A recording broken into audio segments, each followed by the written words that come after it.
Ils viennent reprendre du poil de la bête autour d'un thé ou d'un chocolat. Les clients sont venus spécialement en avant-première pour tester le concept du bar à chat, le premier du genre en France. Ici, les visiteurs cohabitent avec les 9 matous de l'établissement, pour la plupart des chats de gouttière, dans une ambiance zen et conviviale. On n'a pas forcément l'occasion d'avoir un animal à la maison. Ça permet aussi, je trouve, des échanges entre les gens qui sont aux différentes tables. Calessi, Patenron et les autres vont et viennent et sont friands de caresses. Donnés par des associations de protection animale, ils ont été sélectionnés pour leur sociabilité.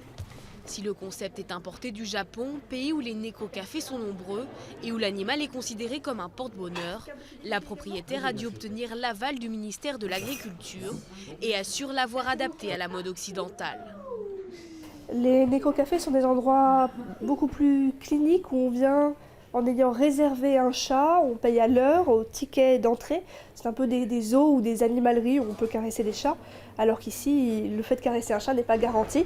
On vient d'abord dans un salon de thé, un restaurant, autour des chats. Et si l'idée séduit déjà, c'est aussi parce que le contact des chats permettrait de vaincre son stress.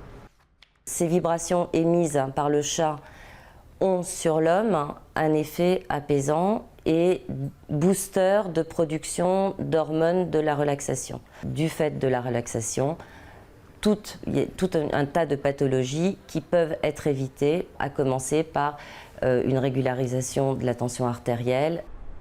D'autres bars à chats devraient ouvrir dans plusieurs villes de France d'ici quelques mois. Et c'est bien ce qui inquiète la plupart des associations de défense animale, qui craignent un commerce du chat à grande échelle.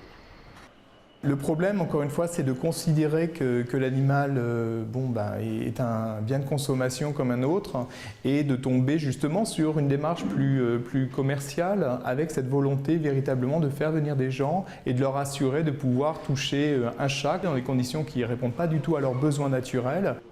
Après Vienne puis Londres, le Café des Chats ouvrira ses portes à Paris le 21 septembre. Une occasion pour ses habitants de renouer avec les animaux de compagnie. Faute d'espace, les Parisiens sont 3 fois moins nombreux que les ruraux à posséder un chat.